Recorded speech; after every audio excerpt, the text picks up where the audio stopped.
Everybody, Sunday morning, very early Sunday morning. It's like 7 o'clock. I'm going to continue building this map that I'm going to use for the Rising Empires campaign. I thought, why not just do it on a stream? And if some people join and watch and talk, then great. Otherwise, I'll just be doing this and chatting to myself. So let's get this going. Share my screen. There we go.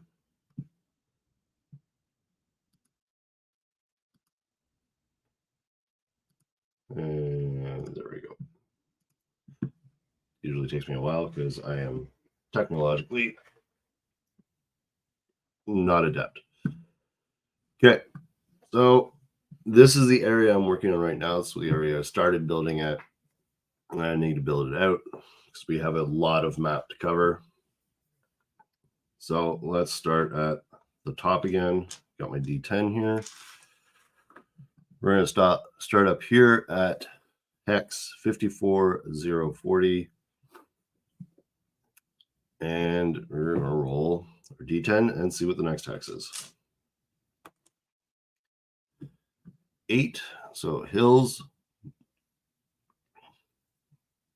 Now, if you watched the last stream, I would normally roll on the hills to see which type of hill it is. But I'm going to say that because there's a hill, it's adjacent to a hex with hills already, I'm going to use the same hills for that one. It's just a hills with some forest on it. All right, next one. 3, so it's same as previous. Then we're going to skip 1 and we're going to go to here.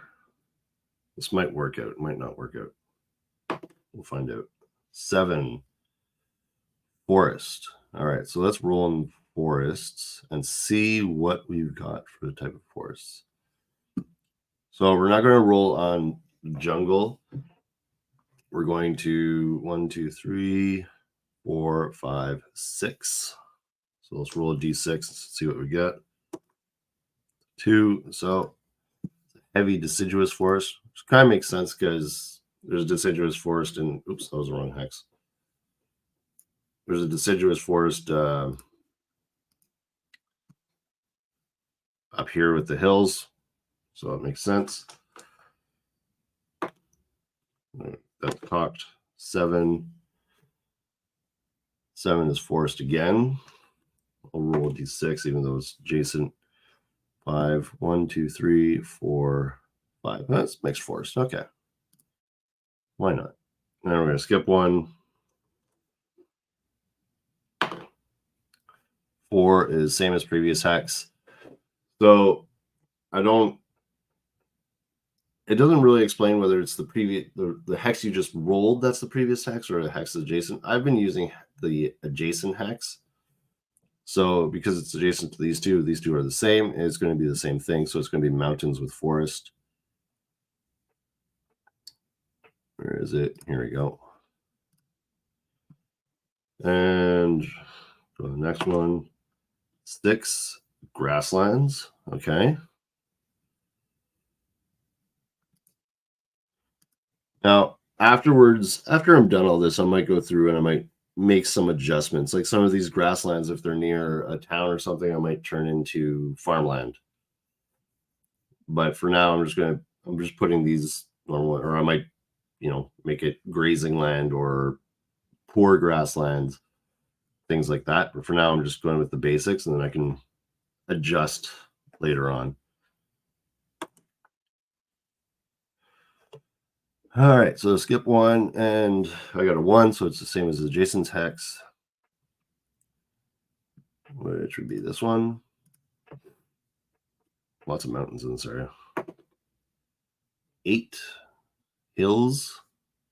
All right, so now we don't have any hills here, so we're just going to roll 1, 2, 3, 4, 5, 6. 1, so it's just basic hills. Oops. Let's undo that. Undo. There we go. Hills. Skip 1. 9 is a marsh.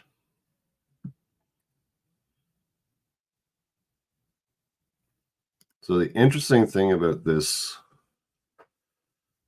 because I'm doing it like randomly, although it kind of makes sense if you look at the whole, the way the land is moving. So like we have a huge mountain range here,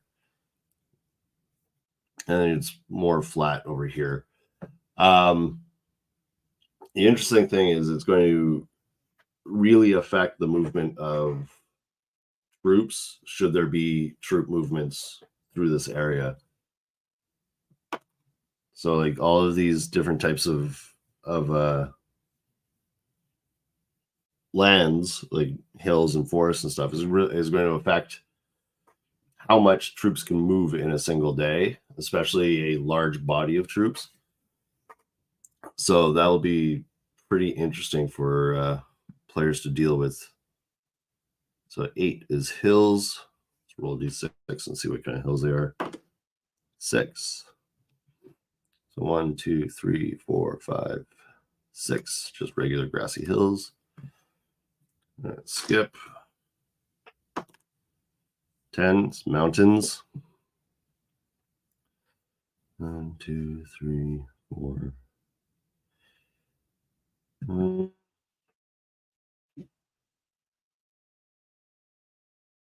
Let's do regular. Yeah, let's just do regular mountains. Why not? It's my world. I can choose if I want to. Grasslands. Good, good, good.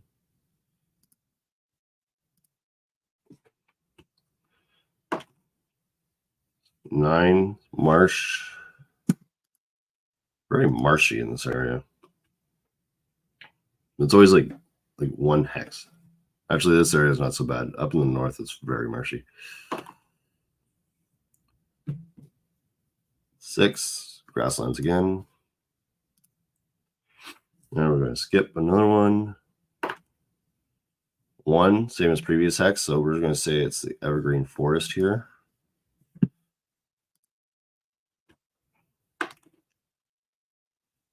6, grasslands. All right, now we're going to go start filling in these blank spaces.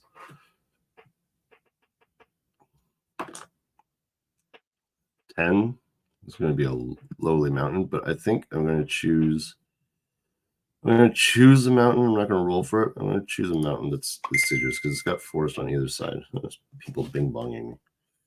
How dare they? I'll put that phone over there. All right. So yeah, we're going to use that mountain with the deciduous forest on it. Just because I feel like it makes sense. 1, previous hex. So we're going to say this is the previous hex. And mixed forest. Very foresty, which is kind of cool. Lots of space for things to hide, ambushes and whatnot. 3, previous hex, say grasslands. 2, previous hex, hills. Now, the one thing, I'm using the sandbox generator, but the one thing that really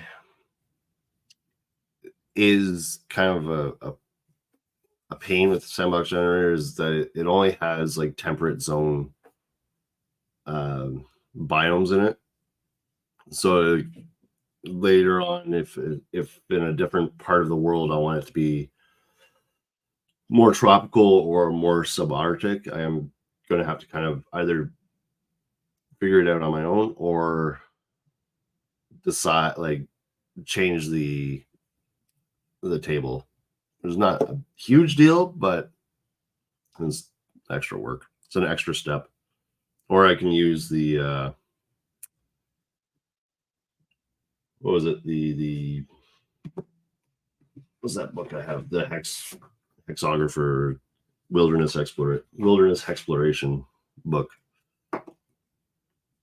10s, mountains. All right, that makes sense. Mountain right there.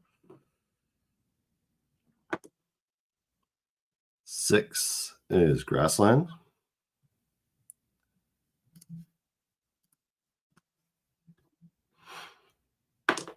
And another 6, more grassland. And lastly, a 2, which is previous hex. So grassland. Okay, so now we're going to go through all of these, this sort of circle of hexes that we just created, and we're going to see what is in them, if anything. So the features. Now, Sandbox Generator assumes that every single hex is going to have a feature in it. I'm not a huge fan of that. I think there should be hexes that are just empty, just hexes for traveling, hexes that could be just safe and not, nothing dangerous about them except for possibly a random encounter. So what I do is I go through and I roll a d6 for every hex. And if I get a 1, there's something in that hex. And the cat is going crazy outside the door. Okay, so top hex, nothing, nothing, nothing, nothing, nothing. Oddly enough, it always ends up being on like the southern part of what I've been doing. Okay, no. There we go. This one. All right, so we have a roll to 1. We have something going on here. Like I said, it's always it always seems like it's the bottom half of whatever hex I'm on that seems to be has features in it. Okay, so we were going to roll for the feature. It's landmark, settlement, lair, or dungeon. 1 is a landmark. Okay, so let's go choose what we've been using for landmarks.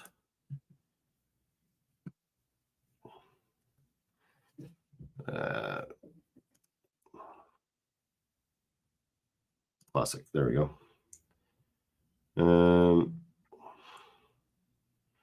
Lately, I've just been using this thing to indicate my landmark. So I might change it depending on what the landmark actually is. All right, landmarks. Here we go. Is it natural, artificial, or magic? 6. Ooh, a magic landmark. Interesting.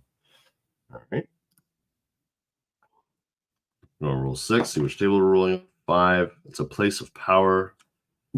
D10. 8. Sacred waters. Oh, I think I've got it.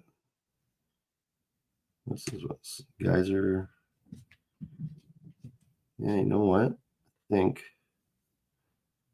I'm going to do that. Let's undo this. Let's put this one here. Sacred waters. No, actually, I'm supposed to stay there. Okay, so I'm going to bring this over because I want to take note of this. So hex 5844. Go down here. 8.044. It is mountains, mountain, forest,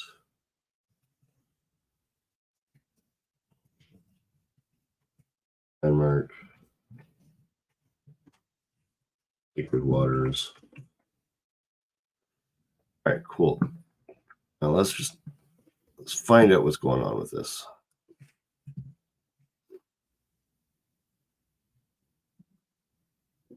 And I would find. So it leaves it pretty open to interpretation. Like the sacred waters could be anything, whatever I decide it is. But at least it'll tell me I can roll to see if there's anything in it, like if there's a hazard, if it's empty, if it's special, if there's monsters. Let's roll on that and find out. 6. There's monsters. Of course there is. All right, so monsters means We're going to roll on the encounters per biome according to this. Again, I might change this depending on how I want this world to actually look, because I'm thinking for the game, demi-humans are not going to be a thing. It's going to be more sword and sorcery, Conan Cull kind of thing, where it's only humans and the creatures are more like strange giant fauna, and maybe there's going to be like lizard men and intelligent apes and stuff like that. I think that's pretty cool stuff. So I might actually change this a lot, the monsters that are there, but for now it's a placeholder that works. So I think we're going to go with, so it could be forests or mountains. Actually, I'm going to roll on both, and we'll see what I like better. Okay, so 2d6 for mountains, 7 bears, okay, and 2d6 for forest, 10 elves. Yeah, let's go with bears.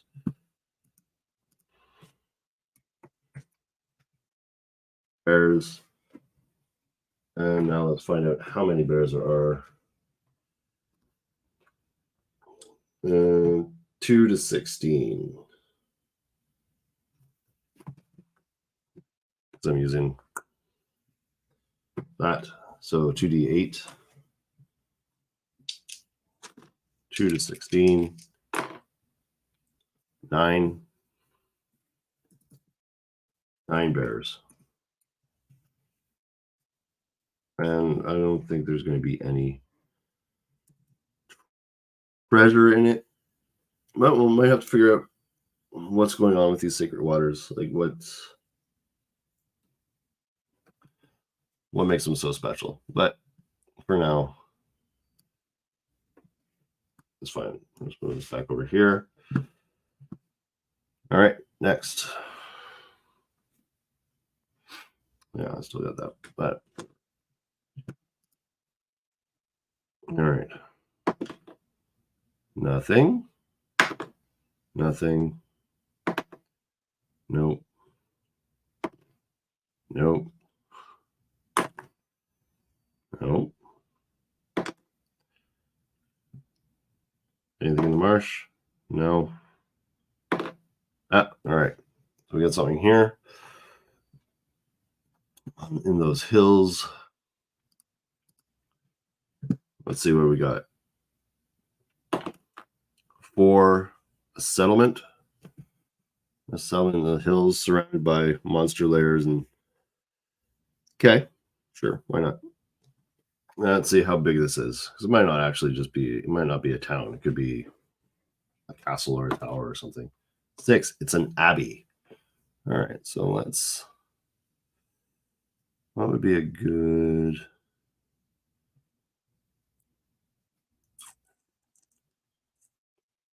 construction? No. There's got to be something that's shrine, temple. Yeah, we'll use this. Oops. We'll use this as our abbey. All right, so let's go down to settlements, abbeys. All right, let's roll on the name, D10.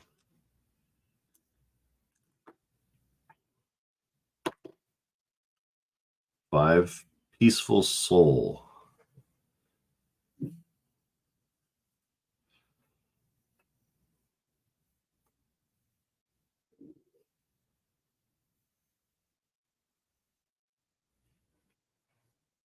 All right, yeah, let's go with that. Why not? Let's get our labels.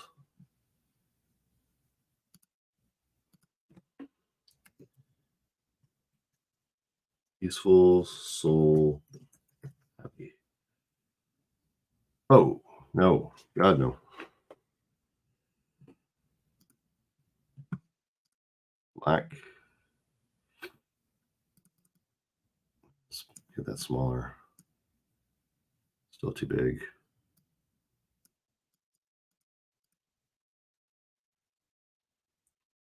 Still too big.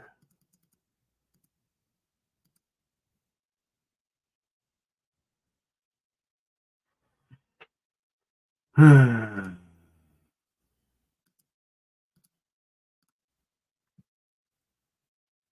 don't know what the old ones were. I think it's this one. Yeah, there we go.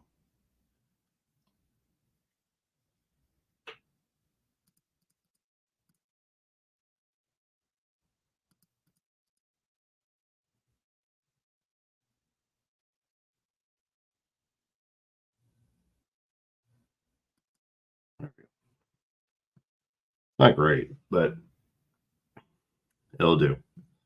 All right, size 2, so it's small. And then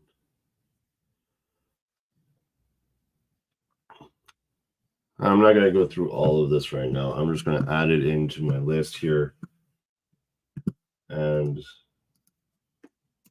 that'll be that. So we are at 53, 47.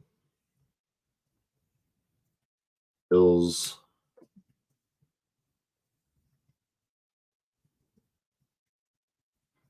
Peaceful, soul, happy.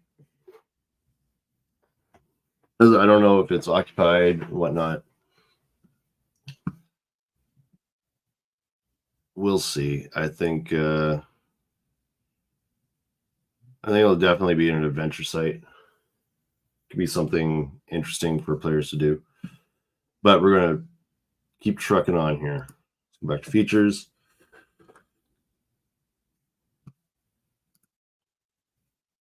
No, I don't want. There we go. Okay, next one. Nothing. Nothing. Nothing. Again, nothing. Nothing. Nothing. Oh, that was almost a 1.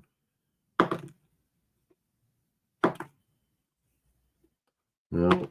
No. Come on. No.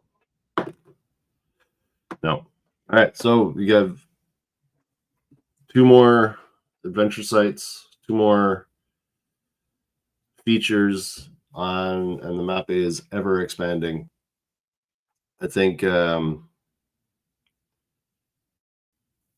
might change my rule from a 1 and 6 to a 2 and 6 for features, because as you can see, like the larger I get, it's always like this bottom area that keeps getting adventure sites, and then the top there's like nothing. But that's not the end of the world. So we see, if we go to what we did last time, this is what we did last time, and this actually worked out a lot better. They're a little more spread out. So we have the feature, we have 2 settlements, we have I think it was another abbey, or is a place of worship or something. What was it? 5121. 5121 was a shrine. And it's got monsters in it, 3 hill giants. And we got a lair. So like that worked out a lot better. It was a little more spread out. Whereas down here, it's all, there we go. It's kind of like all on the southern part, which I mean is fine. It doesn't have to be perfectly spread out. It doesn't have to be, symmetrical or anything like that. So it is what it is. But we have some interesting stuff. There's a shipwreck in the mountains here. So that's something different. We got a couple of monster lairs, a couple of dungeons, 3 settlements, which are all largely, I think Dunnington is a city. Yeah, Dunnington's the city. 5546. Yeah, 5546 is, oh, it's a town. Oh, it's one of the other ones up north. That's a city. But even like the when you have the castle, it's controlled by bandits. Although this town is controlled by bandits as well. Lots of bandits down here.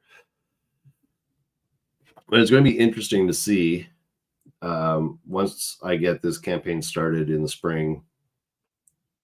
It'll be interesting to see how people control their territories and maneuver armies and stuff like that. If they decide to maneuver armies, they don't have to. I have a feeling though it's going to happen. So it'll be a fun time to check that out. But I'm going to keep working on this. It's going to take months to finish. I do have a Word doc that I'm working on to sort of fill it out, and that way I can give when I split it down. So not every player is going to have a full map of the world. They'll have a map of their area. So I can give them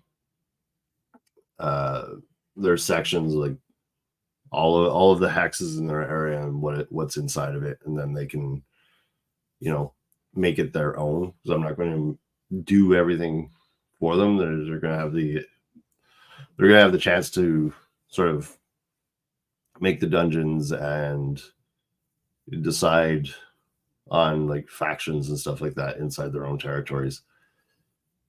And then there'll be adventuring parties that don't have a copy of the map at all, and they'll be adventuring throughout this world. So it should be an interesting experiment. It's very much an experiment because I don't know if it'll work. We'll see. Anyway, that was just a little bit of morning homebrew creativity, getting things going. I hope you guys have a good day, and that's it for me. So save a seat for me at your table. Bye.